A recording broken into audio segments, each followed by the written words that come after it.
இது சாட்சி நேரம்.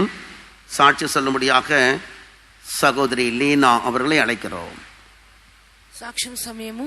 సహోదరి దీనా మన మధ్యలో తన సాక్ష్యాన్ని పంచుకుంటారు. Time of testimony. Sister Leena will come and testify. கர்த்தருடைய பரிசுத்த நாமத்துக்கு ஸ்தோத்திரம். Praise be to the holy name of God. దేవుని పరిశుద్ధమైన నామమునకు స్తోత్రములు. கர்த்தருடைய நாமத்தை மகிமைப்படுத்தும்படியாக எனக்கு இப்படி ஒரு ஸ்லாக்கியத்தை பரிசுத்தவான்கள் எனக்கு தந்ததுக்காக நான் தேவனை கொடான கொடி ஸ்தோத்திரிக்கிறேன். I offer millions of praises to God for giving me a chance, to the saints of God, and a privilege to stand in your midst. ఎన్ ఉల్లం ఎనకుల్ ఆనంద మధ్యలో సాక్ష్యం చెప్పుటగాను ప్రభు నాకు ఇచ్చినటువంటి తరుణాన్ని బట్టి దేవుని నామమునకు కోటాను కోట్ల స్తుతులు స్తోత్రములు చెల్లించుచున్నాను. என் உள்ளம் எனக்குள் ஆனந்த களிப்புடன் கொண்டாடி கொண்டிருக்கிறது. ஏனென்றால் என்னை நேசித்த என் இயேசுவை குறித்து நான் சொல்ல போகிறேன். My heart is rejoicing within me because I am going to speak about Jesus who has loved me. నేను ప్రేమించినటువంటి యేసయ్య గురించి నేను చెప్పబోతున్నాను కాబట్టి నా హృదయం ఎంతగానో సంతోషంతో పొంగి పొర్లి పారుచున్నది. நாங்கள் இயேசுவை அறியாத ஒரு குடும்பமாக இருந்தோம். We were a family who had not known about Jesus. యేసును ఎరిగినటువంటి కుటుంబంలోని జన్మించి ఉన్నాను. நாங்கள் நீலகிரி மாவட்டத்திலே ஒரு சின்ன கிராமத்திலே நான் பிறந்து வளர்ந்தேன். I was born and brought up in the Nilgiris district in a small village. నీలగిరి ప్రాంతంలో ఉన్నటువంటి ఒక చిన్న గ్రామములో నేను జన్మించి పెంచబడి ఉన్నాను. இந்த கிராமத்துக்குள்ள எந்த ஒரு சுவிசேஷமோ இயேசுவை பற்றிய வார்த்தையோ யாருக்குமே தெரியாது.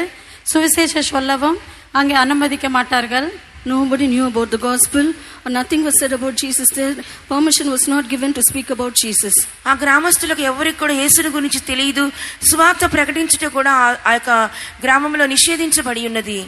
ஆனால் ஒரு நாள் எங்க அம்மா மிகவும் வேதனையில் மறிக்க வேண்டும் என்ற ஒரு சிச்சுவேஷன்ல அவர்கள் அப்படியாக யோசித்து கொண்டு இருக்கும்போது கர்த்தர் தாமே அவருக்கு தரிசனமாகி ஏசாயா 41:10 என்ற வசனத்தின் மூலமாக பயப்படாதே, நான் உன்னுடனே கூட இருக்கிறேன், திகையாதே, நான் உன் தேவன் என்று சொல்லி அவரே டைரக்டாக பேசினார். One day when my mother was thinking to die, the Lord appeared to her in a vision and he spoke to her through Isaiah chapter 41:10. Fear thou not, for I am with thee, be not dismayed, for I am thy God, I will help thee, strengthen thee, I will help thee. ఒక పర్యాయమందు మా తల్లిగారు మరణించుకోవాలని చెప్పి ఆత్మహత్య చేసుకోవాలని చెప్పి ప్రయత్నిస్తుండగా దేవుడు తానే ప్రత్యక్షమై యెషయా గ్రంథము 41వ అధ్యాయము 10వ వాక్యం మూలంగా మాట్లాడి ఉన్నారు. భయపడకము, నేను నీ దేవుడినై ఉన్నాను, దిగులు పడకము, నేను నిన్ను బలపర్తును, నీకు సహాయం చేయవాడని నేనే అని మాట్లాడి ఉన్నారు. அவருக்கு அது யார் பேசினது, இது என்ன வார்த்தை என்று ஒன்றும் புரியவில்லை. ஆனால் அளவில்லாத ஒரு சமாதானமும் தைரியமும் அவர்களுடைய இருதயத்தில் வந்தது. She did not know who was the person who spoke to her, but she had immeasurable peace and joy and confidence in her heart. ఎవరు ఆమెతో ఆ విధంగా మాట్లాడి ఉన్నారో ఆమెకు తెలుసుకోలేకపోయినది. అయినప్పటికీ దానికి తదుపరి గొప్ప సమాధానము ధైర్యము ఆమె హృదయంలోనికి వచ్చెను. அவர்கள் முதலாவது ஒரு பூஜாரி கிட்ட போய் எந்த சாமி இதை பேசினாரு அதை கரெக்டாக சொல்லு, நான் அந்த சாமியை கரெக்டாக ஃபாலோ பண்ணணும், நான் இவ்வளோ நாள் நான் வேறு பேரில் நான் பண்ணிட்டேன், அதனால் இந்த வார்த்தையை சொல்லி இது எங்கே இருக்குது, எந்த சாமி சொன்னாருன்னு கரெக்டாக சொல்லுங்கன்னு சொல்லி ஒரு பூஜாரி கிட்ட போனார்கள். Then she approached a priest and asked him. She wanted to know who was the person who spoke to her. She told him that she was following some other god. She wanted to know about the person who was spoken to her. అప్పుడు ఆమె ఒక పూజారి వద్దకు వెళ్ళి ఈ మాటలు ఎవరు మాట్లాడి ఉన్నారో నాకు సరిగ్గా చెప్పండి, అప్పుడు నేను ఆ దేవుణ్ణి నేను వెంబడిస్తాను. ఇంతవరకు అనేకమైనటువంటి ఇతర దేవుళ్లను దేవతలను ఉన్నాను, కానీ ఈ మాటలు ఎవరు పలికి ఉన్నారో నాకు సరిగ్గా చెప్పినట్లయితే ఆ దేవుణ్ణి నేను అనుసరిస్తానని చెప్పి ఉన్నది. அவர்கள் எனக்கு இது தெரியாது என்று சொல்லிவிட்டார்கள். அப்புறம் எங்க அம்மா பலரோடு இதை பேசிக்கொண்டே இருந்து அப்புறம் கடைசியாக ஒரு ஒரு ஃப்ரெண்டு மூலமாக தெரிந்தது இது பைபிளுடைய வார்த்தை, இயேசு பேசின வார்த்தை, இயேசு குறித்து இயேசுன்ற ஒரு சாமி இருக்கிறாரு அவருடைய வார்த்தை என்று சொல்லி தெளிவாக அந்த பைபிளை திறந்து அந்த இடத்தையும் காண்பித்தார்கள். She went to many people and asked them, but nobody could explain to her who was the person who spoke to her. But she went to a Roman Catholic church and she found out these were the words of Jesus and these are the words in the Bible. It was Jesus who spoke to her. అప్పుడు ఆ పూజారి నాకు తెలియదని చెప్పి ఉన్నాడు. ఆ తర్వాత అనేకమైన ఇతర యొద్దకు వెళ్ళి ఈ మాటలు ఎవరు మాట్లాడి ఉన్నారని చెప్పి అడిగినప్పుడు ఎవరికి కూడా తెలియదని చెప్పి ఉన్నారు. దాని తర్వాత ఒక ఆర్సీకి చెందినటువంటి ఒక సహోదరి వచ్చినది. అప్పుడు ఆమె చెప్పి ఉన్నది ఈ మాటలు యేసు ప్రభు తానే పలికినటువంటి చెప్పినటువంటి మాటలు ఇవి బైబిల్లోని మాటలు అని చెప్పి ఉన్నది. ఆ తర్వాత ఆ బైబిల్ గ్రంథం కూడా తెలిసి చూపించి ఉన్నది. அப்பொழுது அவர்கள் தைரியமாக அந்த சர்ச்சுக்கு போக ஆரம்பித்தார்கள்.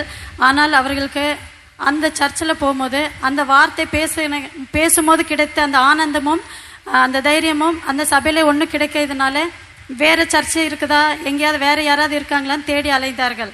Then she went to the church, but she could not find out the joy and peace and the confidence she had when she heard those words in the church. So she was trying to find some other church to find that peace. ఆ విధంగా RC చర్చికి ఆమె వెళ్ళి ఉన్నది. దాని తర్వాత ఆమెలో ఈ మాటలు పలికినప్పుడు ఎటువంటి సమాధానము ధైర్యము దొరికినదో ఆ సమాధానము ధైర్యము నిరీక్షణ ఆ సంఘంలో ఆమెకు దొరకలేదు. అందువల్ల వేరే ఏక సంఘమైనా దొరుకునా అని చెప్పి ఆమె అటు ఇటు వెతుకుటకు ప్రారంభించి ఉన్నది. அப்பொழுது அவர்கள் அலையும் பொழுது அந்த எங்க கிராமத்துக்கு பக்கத்தில் ஒரு சின்ன டவுன் மஞ்சூர் என்ற ஒரு டவுன், அதில் ஒரு ஆவிக்குரிய சபை ICRM என்ற சபை அவரை கண்டுபிடித்து அதில் போக ஆரம்பித்தார்கள். Then she founded a spiritual church in a little town named Manjur, and then she began to go to that church. మా యొక్క గ్రామంలో ప్రక్కనటువంటి మంజూర్ అనే స్థలములో ఒక చిన్న అభిషేకం పొందినటువంటి సంఘము కనబడి ఉన్నది. చివరికి ఆమె ఆ సంఘమునకు వెళ్ళటకు ప్రారంభించి ఉన్నది. அப்பொழுது அது அப்படியாக 15 வருடமாக அங்கே ரகசிய கிறிஸ்தவளாக சொல்லி போய்கொண்டிருந்தார்கள். சர்ச்சுக்கு ரெகுலராக போக முடியாது, ஆனால் அப்பப்போ எங்கேயாவது மஞ்சூர் டவுனுக்கு போகும்போது அதை விசிட் பண்ணுவார்கள். அப்படியாக நாட்கள் போனது.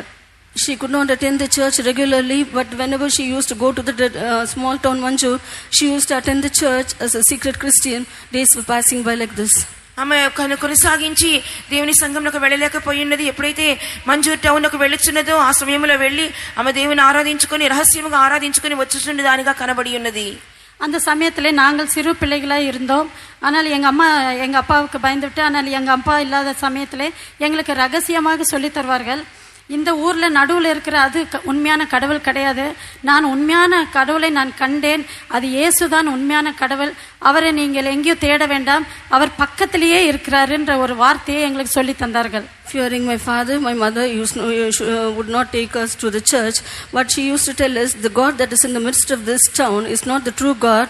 I have found out the true God. He is Jesus. He is always near you. She used to tell us.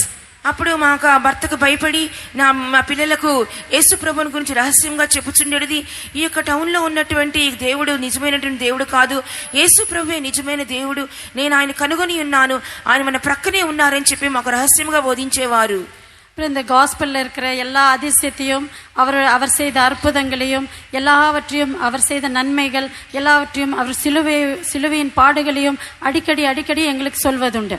All the miracles and the wonders that are written in the Gospels and the sufferings of the Lord, on all these things she used to share with us often.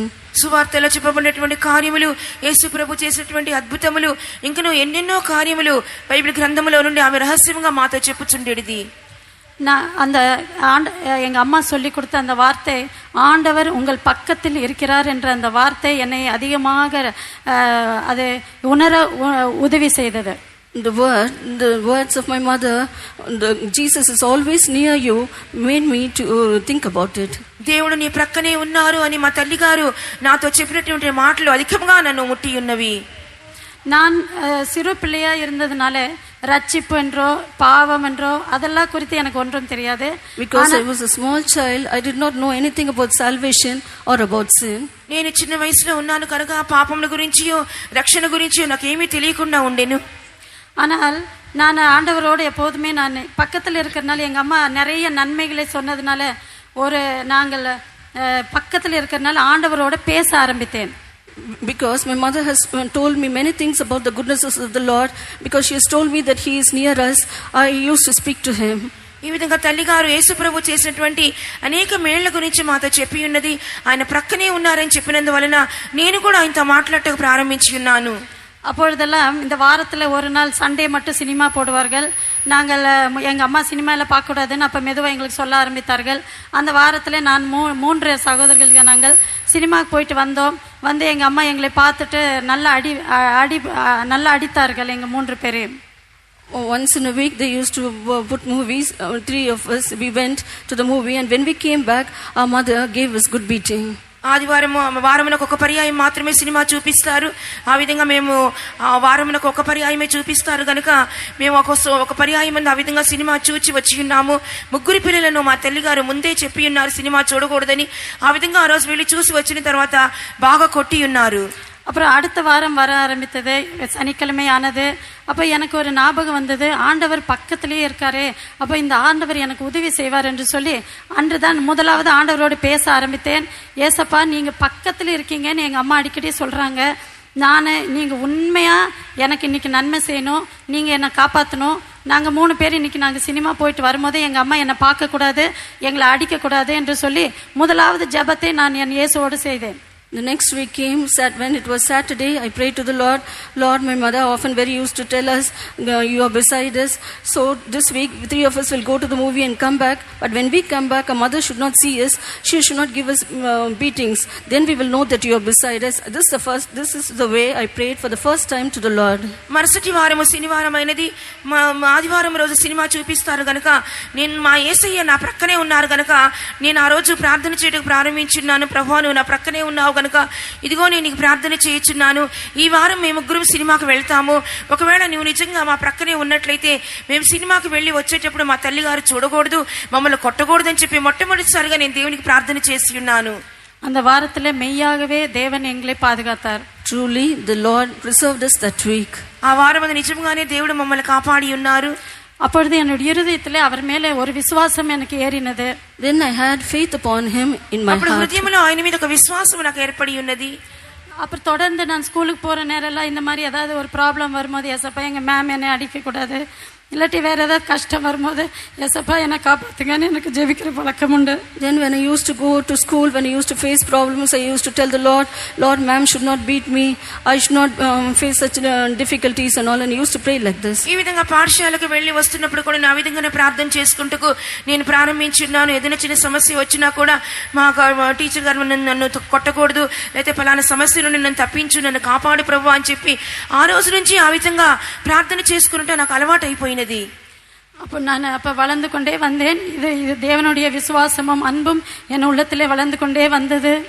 I grew up, the faith and love of God also grew up in me. అలాగనే ఎదుగుటకు నేను ప్రారంభించున్నాను. దేవుని పట్ల ఉన్నటువంటి విశ్వాసము, ప్రేమ నాలో అభివృద్ధి పొందుటకు ప్రారంభించబడి ఉన్నది. நான் 9th ஸ்டாண்டர்ட் படிக்கும் போது எங்க அம்மா நம்மளுடைய பரிசுத்தவான்களை பஸ்ஸில் பார்த்து இது எந்த ட்ரெஸ், நீங்க யாரு என்று கேட்டார்கள். When I was studying 9th standard, my mother saw the saints of God in a bus and she inquired them who they were. Seeing the dress, she asked them who they were and from where they were. నేను 9వ తరగతి చదువుతూ ఉన్నప్పుడు ఒక పర్యాయం మంది బస్సులో తెల్లని వస్త్రం ధరించుకున్నటువంటి వారు కనబడి ఉన్నారు. ఇప్పుడు మా తల్లిగారు ఇక వీరు ఏ సంఘంలోకి చెందిన వారు, వీరు ఎవరని చెప్పి విచారించి ఉన్నారు. அப்பொழுது அவர்கள் சொன்னார்கள், நாங்கள் டிபிஎம் சர்ச், நாங்கள் தேவனுடைய ஊழியக்காரர்கள். இவர்களுக்கு மிகவும் ஆச்சரியமாய் விட்டது. அப்பொழுது உடனே அவர்களை ஃபாலோ பண்ணி அவங்க சர்ச்சுக்கு போய் அந்த சத்தியத்தை கேட்டு அந்த வாரமே அந்த சர்ச்சுக்கு போக ஆரம்பித்தார்கள்.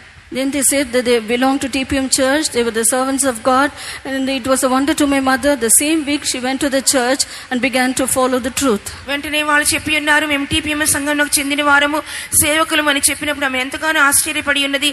ఎక్కడ ఉన్నదని చెప్పినప్పుడు వారు వెంబడే వెళ్ళి చర్చ్ ఎక్కడ ఉన్నదని చెప్పి వారు విలాసం కనుక్కొని వెళ్ళి ఉన్నారు, సత్యమును తెలుసుకొని ఉన్నారు. ఆ మరుసటి వారం మొదలుకొని దేవుని సంఘంలోకి వెళ్ళుటకు ప్రారంభించి ఉన్నారు. இவ்வளவு நாள் நாங்கள் சர்ச்சுக்கு அப்பப்போ போவோம். எங்கள் அம்மா பைபிளில் பேசுவார்கள்.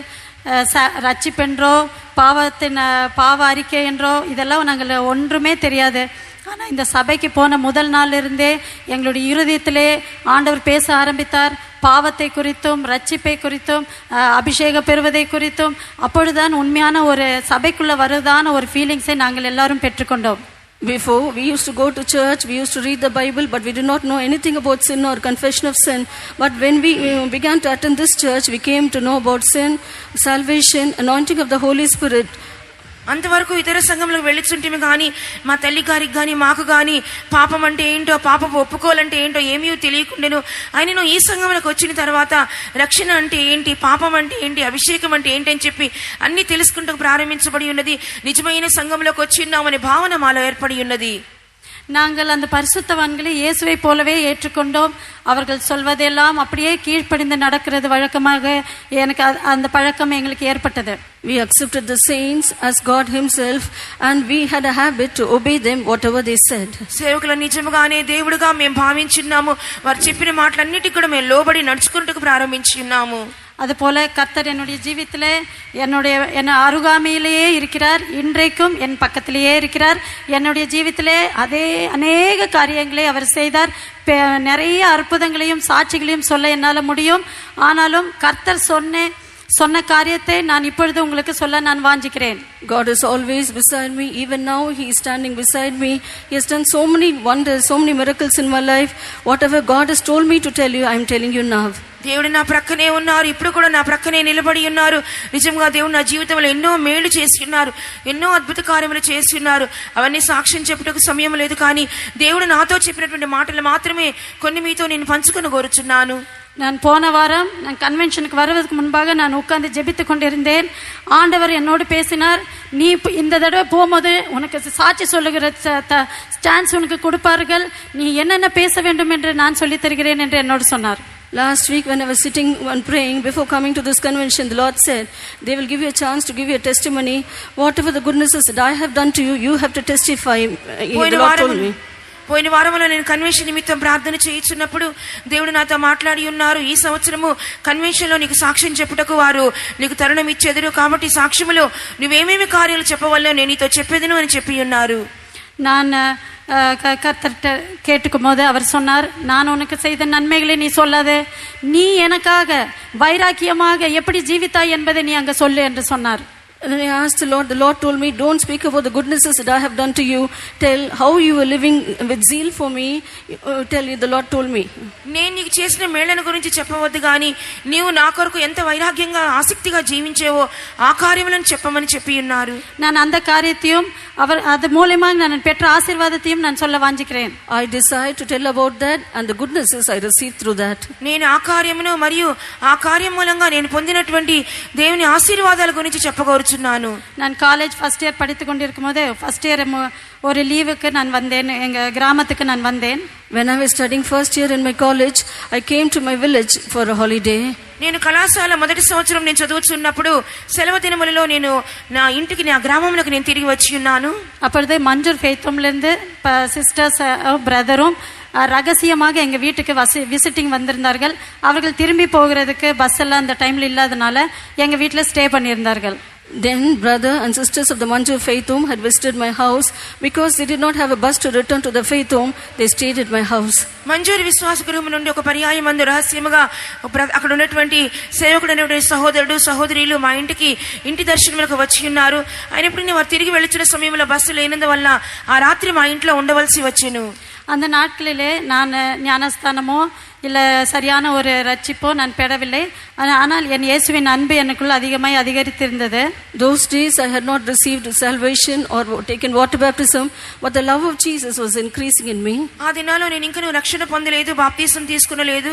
కానీ దేవుని ప్రేమ మాత్రం నాలో అధికంగా ఉండి ఉండెను. நான் என்னோட கையில் ஒரு ஆல்பம் இருந்தது. அந்த ஃபர்ஸ்ட் இயரில் நான் டான்ஸ் பண்ணது, என்னுடைய ஃபோட்டோஸ் எல்லாம் இங்கே இருந்தது. நான் சிஸ்டர்ஸ் கிட்ட நான் அதை காண்பித்தேன். அவர்கள் பார்த்து விட்டு அமைதியாக சிரித்தார்கள். நான் ஒரு யதார்த்தமாக பிரதர்கிட்ட போய் காண்பித்தேன். அவர் எல்லாவற்றை பார்த்து விட்டு சொன்னார், நீ இந்த சிபிஎம் உபதேசத்திலே நாம் இப்படி ஒரு டான்ஸ் பண்ணக்கூடாது, இப்படி நம்ம ஜீவிக்க கூடாது, மேக்கப் பண்ணக்கூடாது என்று அவர் சொன்னார்.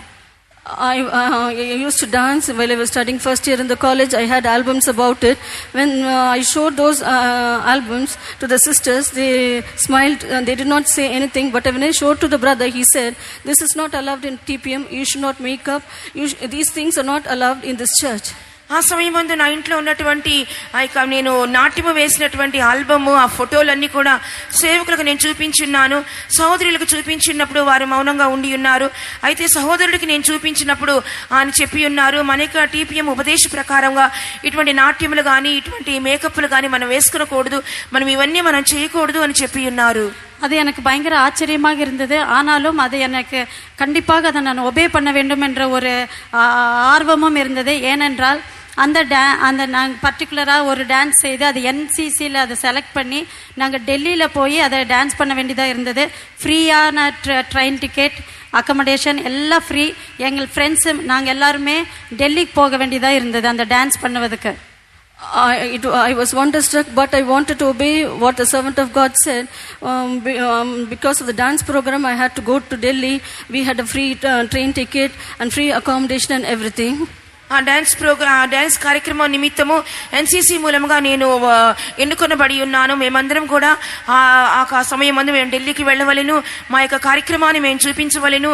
వారు మాకు ఉచితంగానే ట్రైన్లో మమ్మల్ని తీసుకెళ్తారు, ఉచితమైన సదుపాయాలన్నీ చేస్తారు. కాబట్టి నేను వెళ్ళవలసి ఉన్నాను. కానీ నా సహోదరుడు చెప్పినందువల్ల దేవునికి ఆజ్ఞకు నేను లోబడాలని చెప్పినటువంటి వాంఛ కూడా నాలో ఉండి ఉన్నది. கர்த்தர் எனக்கு அதிகமான கிருபை தந்தார்.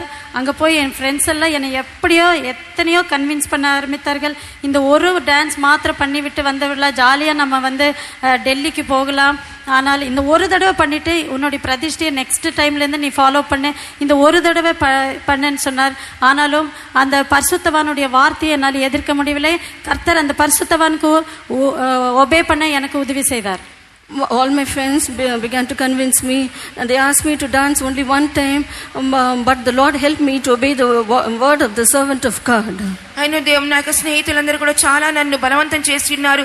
ఈ ఒక్క పర్యాయం మనం ఢిల్లీకి వెళదాం, ఎంతో సంతోషంగా వెళ్ళి వద్దాం, తర్వాత నుండి నువ్వు తీర్మానం చేసుకో, నువ్వు ప్రతిష్ఠ చేసుకో, ఈ ఒక్కసారికి మాతో కలిసి సంతోషంగా రమ్మని చెప్పి ఉన్నారు. కానీ దేవుని సేవకులకు మాటకు లోబడాలనే వాంఛతో నేను ఆ విధంగా వెళ్లకుండా నేను ఆగిపోయి ఉన్నాను. 2003 என்னுடைய பேரண்ட்ஸ் எனக்கு மேரேஜ் பண்ண வேண்டும் என்று அதிகமாக ஆர்வமாக இருந்தார்கள். ஆனால் என்னுடைய கேஸ்ட்லேருந்து யாருமே எங்களை கிறிஸ்டியனுக்கு சேர்த்ததுனால யாருமே எங்களுக்கு திருமணம் செய்ய முன் வரவில்லை. In the year 2003, my parents wanted me to have a marriage proposal, but because we were not, nobody was a Christian in my caste, there was no proposal approaching us. 2003వ సంవత్సరం ముందు మా తల్లిదండ్రులు అయిన వారు నాకు వివాహం చేయాలని చెప్పి అనుకుని ఉన్నారు. కానీ మా కులంలో మేము యేసుప్రభు నమ్ముకున్నందువల్ల మాకు సంబంధం కుదుర్చుకుంటూ కానీ ఎవరినూ ముందుకు రాలేదు. நாங்கள் அந்த டைமில் நாங்கள் கோயம்புத்தூரில் இருந்தோம். நாங்கள் ஆவிக்குரிய ஜீவித்தில் நல்லா வளர்ந்து விட்டோம். என்னுடைய தங்கச்சி 2003 கன்வென்ஷனில் இங்கே வந்துவிட்டு யாருக்கும் வீட்டாருக்கு யாருக்கும் சொல்லவில்லை. ஆண்டவர் என்னை ஊழியத்துக்கு அழைத்தார் என்று சொல்லி யாருக்கும் சொல்லாமல் இங்கே லிஸ்டெல்லாம் எழுதி கொடுத்து இங்கே செலக்ட் ஆகி ஊழியக்காரியாக திரும்பி வந்தாள். At that time we were in Coimbatore in the year 2003. My younger sister, she came here without telling anybody. She surrendered herself to serve the Lord and she was selected, and then she came back. మేము 2003వ సంవత్సరం ముందు కోయంబత్తూరులో ఉండి ఉన్నాము. ఆత్మీయ జీవితంలో మంచిగా ఎదుగుచుండి ఉండి ఉన్నాము. 2003వ సంవత్సరంలో మాకు ఎవరికి తెలియకుండానే మా యొక్క సహోదరి ఈ కన్వెన్షన్కి వచ్చినది. ఎవరు తెలియకుండా ఫామ్ ఫిల్అప్ చేసి సేవకు కూర్చొని సేవకు ఎత్తబడి సేవకురాలుగా ఇంటికి తిరిగి వచ్చి ఉన్నది. அப்பொழுது எங்கள் அப்பா பயந்து இனி எங்களுடைய காஸ்ட் படுகாஸ்க்காக வெயிட் பண்ணிட்டே இருந்தா இவ்வளவு ஊழியத்துக்கு போய்விடுவாளோ என்று பயந்து அங்கே இருந்த ஒரு பிரதர்கிட்ட போய் நீங்கள் யாராவது ஒருத்தருக்கு என் பொண்ணை கட்டி வச்சிருங்க அப்படி என்று சொன்னார். Then my father was afraid, thinking there will be no person who can marry my daughter from the Badugas caste.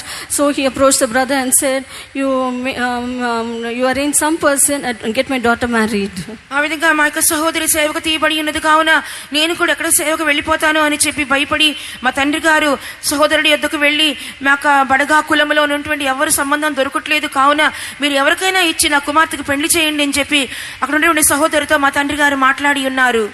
அப்பொழுது அந்த பிரதர் பார்த்து விட்டு ஒரு நாள் சொன்னார், ஒரு பையன் வருகிறான், அவர் மதுரையிலேருந்து இப்போதான் டிரான்ஸ்ஃபர் ஆகி வந்திருக்கிறார், அவரை குறித்து எனக்கு தெரியாது, ஆனால் நான் அவர் நல்லவன் என்று நினைக்கிறேன், நீங்கள் அதை நீங்கள் கண்டினியூ பண்ணலாம் என்று சொன்னார். Then the brother, he introduced a boy to him. He said that he was a new boy who had come from Madurai. He did not know anything about him, but you can proceed with the proposal, he said to my father. కానీ ఆ సహోదరుడు అప్పుడు మా తండ్రి గారితో చెప్పి ఉన్నారు, మదురై నుంచి ఇప్పుడే ఒక అబ్బాయి వచ్చిన్నాడు, మరి ఎట్లాంటి వారో నాకు తెలియదు, కానీ మీరు ఇక వివాహ కార్యక్రమాలు మీరు కొనసాగించవచ్చునని చెప్పి మా తండ్రి గారితో మాట్లాడి ఉన్నారు. நானும் என் பெற்றோர்களும் அந்த பரிசுத்தவான் சொன்ன அந்த ஒரு வார்த்தைக்காக நாங்கள் கீழ்ப்படிந்து ஒரே மாதத்தில் என்னுடைய திருமணம் முடிந்தது. Me and my parents, we obeyed the words of the saints of God, and within 1 month my marriage got over. నేను మా తల్లిదండ్రులు మా సహోదరుడు చెప్పినటువంటి ఆ ఒకే మాటకు లోబడి ఉన్నాము. ఒక నెల దినముల లోపల నాకు వివాహం జరిగిపోయి ఉన్నది. நான் பரிசுத்தவான்கள் கீழ்ப்படிந்தேன். நான் என்னுடைய உண்மையான சாட்சியை நான் சொல்லுகிறேன். என்னுடைய குடும்ப வாழ்க்கை அவ்வளவு ஒரு சமாதானமாக இன்றைக்கு வரைக்கும் போய்கொண்டிருக்கிறது. I am telling the truth. I obey the saints. Even till today, my family life is having. We are in a family life. We are having much peace. నేను పరిశుద్ధులకు లోబడి ఉన్నాను. మా కుటుంబం అంతా కూడా లోబడి ఉన్నందువలన ఇంతవరకు కూడా నా కుటుంబ జీవితము సమాధానకరంగానే సాగిపోవచ్చు ఉన్నది. நான் ஒரு நாள் ஜோயல் பாஸ்டர் இருக்கும்போது நான் அவரை அப்பொழுது நான் சொன்னேன், நான் மதுரையில் இருந்தேன், எனக்கு நான் லீவுக்கு கோயம்புத்தூர் போய் ஒரு மாதம் இருந்துட்டு வருகிறேன் என்று சொன்னேன். One day when Pastor Joel was in Madurai, I told him, for my leave, I will go to Coimbatore and be there for one day and come back. Pastor Joy గారు మదురైలో ఉంటున్నప్పుడు నేను ఆయనతో చెప్పి ఉన్నాను, ఒక వారం దినములు నేను కోయంబత్తూరు వెళ్ళి వస్తానని చెప్పి ఉన్నాను. அப்பொழுது அவர் சொன்ன போயிட்டு வாமான்னு சொன்னார். Then he asked me, gave me permission to leave. సరే వెళ్ళి రమ్మని చెప్పి ఉన్నారు. ஆனால் அதுக்கப்புறம் அவர் என்ன நினைத்தார் என்று தெரியல. நான் அங்கே போய் சேர்ந்து அது ஈஸ்டர் வீக்காக இருந்தது. ஒரு நாள் ஃபாஸ்டிங் நான் கோயம்புத்தூரில் அட்டென்ட் பண்ணேன். அடுத்த நாள் மார்னிங் எனக்கு கால் வந்தது. இன்னொரு சிஸ்டர் மூலமாக பாஸ்டர் சொல்லி அனுப்பியிருந்தார். நான் தெரியாமல் லீனாவை அங்கே அனுப்பிவிட்டேன். இன்றைக்கு ஈவினிங் மீட்டிங் அவள் இங்கே இருக்க வேண்டும் என்று சொன்னாள். Then Pastor மதுரையில் I do not know what he thought in his mind. That was an Easter week. Then only one meeting I attended at Coimbatore. The next morning itself, she told me through a sister that I have to come and attend the evening meeting there itself the same day. నేను కోయంబత్తూరు వెళ్ళి ఉన్నాను. అది Easter వారం అయి ఉన్నది. మొదటి దిన ఉపవాస ప్రార్థనలో నేను పాలు పొంది ఉన్నాను. అప్పుడు మధురైలో ఉన్నటువంటి పాస్టర్ గారు ఒక సహోదరి మూలంగా నాకు వర్తమానం పంపించున్నారు. లీనాకు వెంటనే చెప్పు, రేపటి దినము సాయంకాలము మధురైలో ఉన్నటువంటి ఉపవాస ప్రార్థన ఆమె పాలు పొందవల్లని చెప్పి ఉన్నారు. எனக்கு அது பெரிய ஒரு இடியாக இருந்தது. ஆனாலும் கர்த்தர் எனக்கு அதிகமான கிருபையும் எனக்கு ஒரு சந்தோஷத்தையும் தந்தார். என்னுடைய பரிசுத்தவான்களுக்கு இன்னொரு தடவை கீழ்ப்படுகிற ஒரு சான்ஸ் தந்தாரே என்று சொல்லி அந்த ஈவினிங் மீட்டிங் 6 மணிக்கு முன்பாக நான் போய் ஃப்ரண்ட் ரோல போய் நான் உட்கார்ந்து கொண்டிருந்தேன். It was a shock to me, but I was glad that God had given me another chance to obey the saints, and before 6 o'clock I went there and sat for the meeting. నేను చాలా ఆశ్చర్యపడి ఉన్నాను. కానీ పరిశుద్ధులకు లోబడడానికి నాకు దేవుడు మరొక తరుణం ఇచ్చినారని చెప్పి వెంటనే నేను సంతోషంతో నేను సాయంత్రం కూటమునకు 6 గంటలకు ముందుగానే నేను వెళ్ళి మొదటి వరుసలో నేను కూర్చుని ఉన్నాను. நான் பெற்ற ஆசீர்வாதத்தையும் நான் சொல்ல வாஞ்சிக்கிறேன். I desire to tell the blessings that I had received. నేను పొందిన ఆశీర్వాదాల గురించి కూడా మీతో చెప్పగోరుచున్నాను. எனக்கு 12 வருஷமாக குழந்தை இல்லாம இருந்தது. For 12 years I did not have a child. 12 సంవత్సరాలుగా నాకు సంతానం లేకుండా ఉండెను.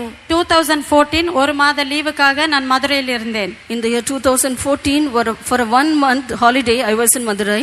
2014 సంవత్సరం నందు నేను సెలవు దినములలో ఒక నెల నేను మదురైలో ఉండి ఉన్నాను. அப்பொழுது அங்கிருந்த அசிஸ்டன்ட் பாஸ்டர் ஒரு நாள் ஒரு பிரசங்கம் எடுத்தார். Then the assistant pastor there, he gave a message one day. అక్కడ ఉన్నటువంటి అసిస్టెంట్ పాస్టర్ గారు ఒక దినమందు ఈ విధంగా ప్రసంగం చేసి ఉన్నారు. 18 வருஷமாக கூனியாக இருந்த ஒரு ஸ்திரீயை குறித்து அவர் எடுத்தார்.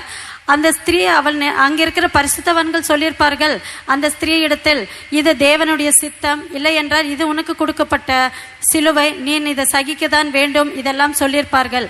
ஆனால் இயேசு அவளிடம் என்ன சொன்னார் அப்படி என்று ஒரு பிரசங்கம் எடுத்தார். Then he gave a message about the woman who was bowed down for 18 years. The saints over there would have said, this is the will of God, this is the cross you have to take. But he asked what Jesus could have said about that. 18 సంవత్సరాలుగా బలహీనపరచు ఆత్మతో నడుము వంగిపోయినటువంటి స్త్రీ గురించి ఆయన ప్రసంగం చేసి ఉన్నారు. ఒకవేళ ఇది నీకు దేవుడు ఇచ్చినటువంటి సిలువ కాబోలు, ఇది నువ్వు మోసే తీరవాలని చెప్పి ఒకవేళ అందరూ చెప్పి ఉండవచ్చును. కానీ ఆ సమయమందు యేసు అక్కడ ఉండి ఉన్నారు. ఆయన ఆమెతో ఏమి చెప్పి ఉండవచ్చునని ప్రసంగం చెప్పి ఉన్నారు. அப்பொழுது அவர் சொன்னார், அந்த இயேசு சொன்னார், 18 வருஷமாக பிசாசு அவளை கட்டி வைத்திருக்கிறது, அவளை நான் விடுதலையாக்க வேண்டும் என்று சொன்னார். He said, Jesus said, this Satan has bound this woman for 18 years, I should set her free. 18 సంవత్సరములుగా ఆమెను ఈ బలహీనపరచు ఆత్మ అనే దయ్యము పట్టి ఉన్నది, నేను ఆమెను విడిపించదనని చెప్పి యేసు చెప్పి ఉన్నారని ఆయన ప్రసంగించి ఉన్నారు. அப்பொழுது பாஸ்டர் சொன்னார், சிலருக்கு குழந்தை இல்லாமல் இருக்கும், நீங்கள் அதை தேவ சித்தம் என்றோ சிலுவை என்றோ நினைக்க கூடாது, அந்த ஆசீர்வாதத்தை நீங்கள் கண்டிப்பாக வாங்க வேண்டும் என்று சொன்னார். Then the pastor said, some people might not have children for many years, but you should not think that it is the will of God that is your cross. You should ask for the will of God and you should have a child, he said. అలాగునే కొంతమంది కూడా సంతానం లేకుండా ఉండవచ్చును. అది దేవుని చిత్తమనో, అది దేవుడు మీ మీద పెట్టిన సిలువ అని చెప్పో మీరు అనుకోకూడదు. దాని వెనుకనున్న సాతాన్ని మీరు బంధించవాలని చెప్పి ఉన్నారు. அந்த பிரசங்கம் என்னை அதிகமாக அதிர்ச்சிக்குள்ள தள்ளினது. ஏனென்றால் நான் என் இயேசுவுக்காக நான் வைராக்கியமாக ஜீவித்துக் கொண்டிருந்தேன். அப்பொழுது நான் பாஸ்டர் இடத்தில் ஓடினேன். அவருக்கு நான் எனக்கு அறிமுகம் இல்லை. ஆனாலும் அவரிடத்தில் ஓடி, பாஸ்டர், நான் இவ்வளவு நாள் நீர் சொன்னபடி நான் தேவ சித்தம் என்று நினைத்து கொண்டிருந்தேன். நான் பிசாசு கட்டுறதுக்கு நான் அலோ பண்ண மாட்டேன். நீர் எனக்காக ஜெபிக்க வேண்டும் என்று நான் சொன்னேன். This message gave a shock to me. I was thinking I was doing the will of God. I was very zealous for the Lord. Though the pastor was not familiar to me, I went and told him, Pastor, this is the will of God. Satan has bound me. You pray for me that I should be delivered. I should not be bound by Satan, I told him. నేను ఎంతగానో ఆశ్చర్యపడి ఉన్నాను. Pastor గారి ఎదుకు వెళ్ళి ఉన్నాను. Pastor గారు, ఇది దేవుని చిత్తమని అనుకొనిచున్నాను.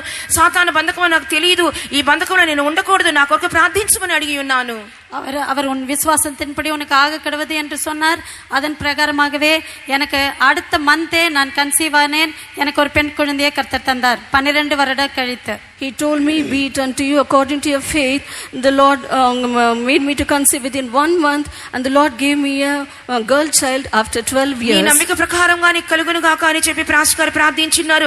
ఒక నెల దినముల లోపల నాకు చక్కని ఆడబిడ్డను 12 సంవత్సరాల తర్వాత ప్రభు నాకు అనుగ్రహించి ఉన్నారు. நான் சாட்சி முடிக்கிறதுக்கு முன்பாக நான் ஒரே ஒரு காரியத்தை, என் இயேசு என்னிடத்தில் கெஞ்சி கேட்ட ஒரே ஒரு காரியத்தை நான் சொல்ல வாஞ்சிக்கிறேன்.